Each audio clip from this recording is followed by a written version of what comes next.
এই প্রজেক্টটাতে ভাই প্রায় ৮০% জমি আছে। এই ধরে রাখেন ৬ থেকে ৭ হাজার টাকার ভিতর হইলে মেকআপ হয়ে যায়।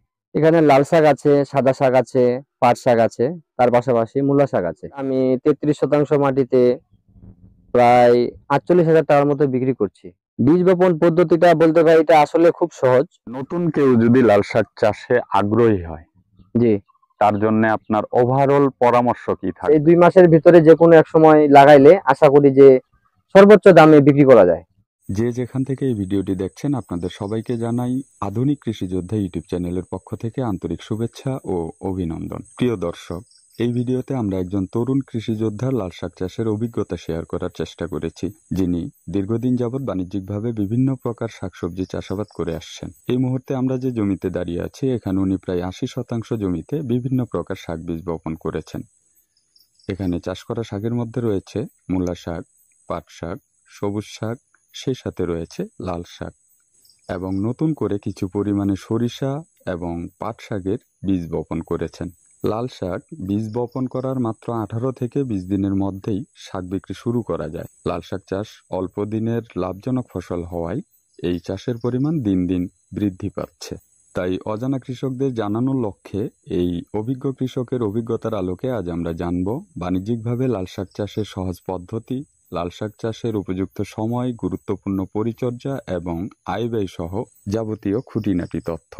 আপনি যদি এই অল্প দিনে লাভজনক ফসল ফলিয়ে লাভবান হতে চান, তাহলে চলুন অযথা কথা না বাড়িয়ে এই সফল কৃষকের মূল্যবান অভিজ্ঞতাটুকু ধৈর্য সহকারে জানার চেষ্টা করি। সেই সাথে আধুনিক কৃষিযোদ্ধা ইউটিউব চ্যানেলের মাধ্যমে বিভিন্ন প্রকার শিক্ষামূলক ভিডিও দেখতে চ্যানেলটি সাবস্ক্রাইব করে আমাদের সাথে থাকার অনুরোধ রইল।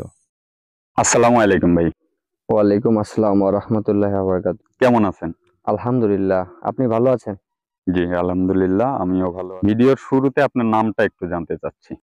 আমার নাম রাজিউর হাসান, জেলা ঠাকুরগাঁও, থানা রানীশংকেল।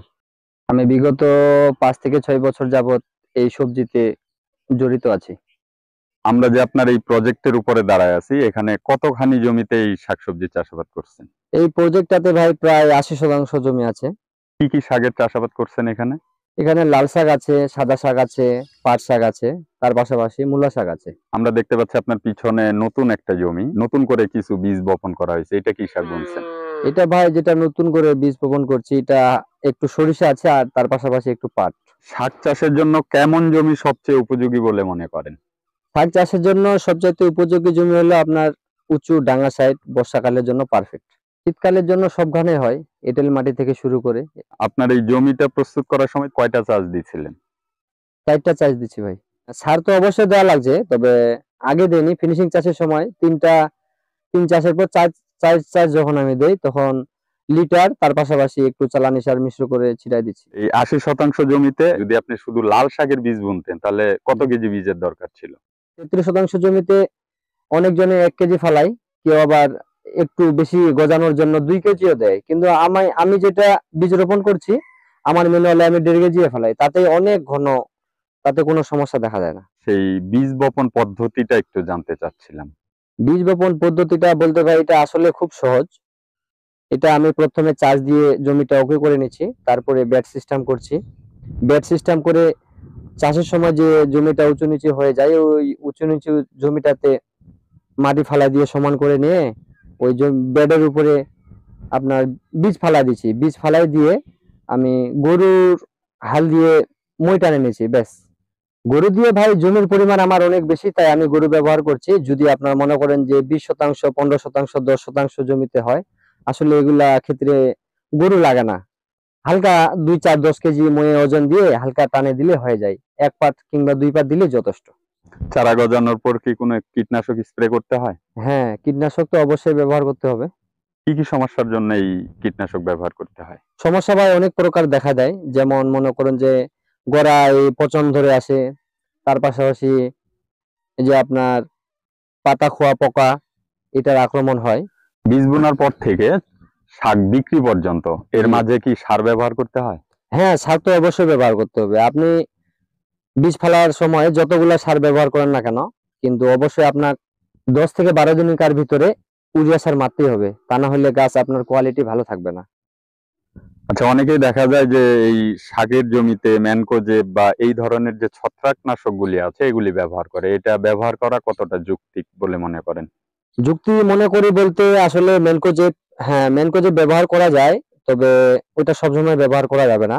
যখন আপনার 10 থেকে 12 দিন গাছটার বয়স হয়ে যাবে, হ্যাঁ দেখা যাচ্ছে যে ওইটার গাছটার একটু যে কোনো সাইড দিয়ে ঘাটতি আছে, তখনই কিন্তু আমরা ওই ম্যানকোজেবটা ব্যবহার করি, যাতে আমাদের গাছটা পরিপূর্ণভাবে সুস্থতা থাকে কিংবা কোনো সমস্যায় সম্মুখীন না হয়।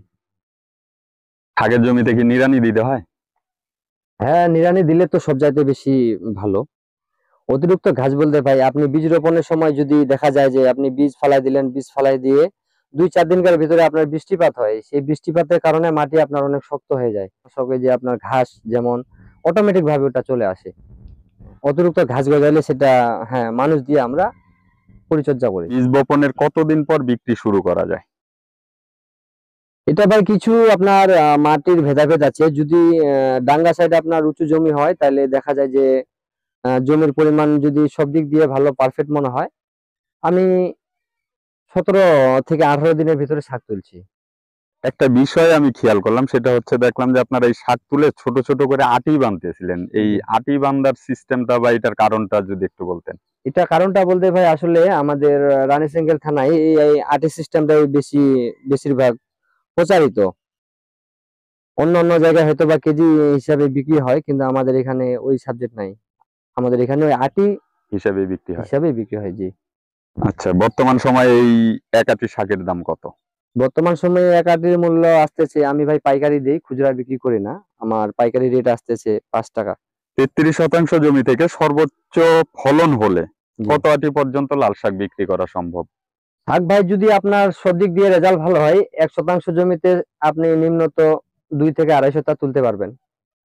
তাহলে সেই হিসেবে যদি আমরা 33 শতাংশের হিসাব করি, তার ডাবল মানে প্রায় মনে করেন যে 7,500 থেকে 8,000 তার হবে। 8,000 তার। জি। তার মানে 8,000 তার হলে 5 টাকা পিস হিসাব করলে 8 5 বর্তমানে 40, প্রায় 35 থেকে 40 হাজার টাকায় বিক্রি করার সম্ভাবনা আছে। বীজ বোনা থেকে শুরু করে শেষ পর্যন্ত জি। 33 শতাংশ জমিতে কত টাকা খরচ হবে? এটা তো ভাই খরচা আপনার পর্যায়ক্রমে হয়, তবে লাগানোর সময় খরচাটা একটু বেশি হয়। এই শুরু থেকে শেষ পর্যন্ত প্রায় ধরে রাখেন 6 থেকে 7 হাজার টাকার ভিতর হইলে মেকআপ হয়ে যায়। তার মানে আমরা যদি বর্তমান বাজার অনুপাতে হিসাব করি, যে খরচটা যদি আমরা 10,000 টাকাও ধরি, 10,000, জি বলেন। 10,000 টাকাও ধরলে তাও 40,000 টাকা বিক্রি, তার মানে 30,000 টাকা লাভ টিকতেছে 1 মাসে। হ্যাঁ, আশা করা যায় সব প্লাস মাইনাস করে আসবে সেটা। জি। 33 শতাংশ জমি থেকে এই যাবৎ সর্বোচ্চ কত টাকা লাল শাক বিক্রি করার রেকর্ড আছে? আমার শুরু থেকে শেষ পর্যন্ত আমার জীবনের রেকর্ড, আমি 33 শতাংশ মাটিতে প্রায় 48,000 টাকার মতো বিক্রি করছি।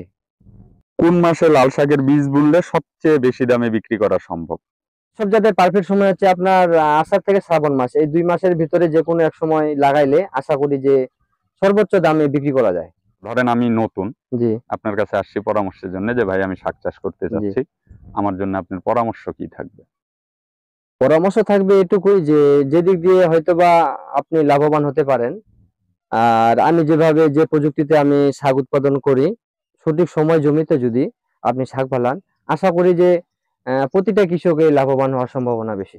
আমাদেরকে সময় দিয়ে আপনার মূল্যবান অভিজ্ঞতা শেয়ার করার জন্য অসংখ্য অসংখ্য ধন্যবাদ। আপনার মঙ্গলময় ভবিষ্যৎ কামনা করছি। ভালো থাকবেন ভাই। ভাই আপনিও ভালো থাকবেন, সুস্থ থাকবেন। আসসালামু আলাইকুম। আধুনিক কৃষি যোদ্ধা, দেশের গর্বিত সন্তান।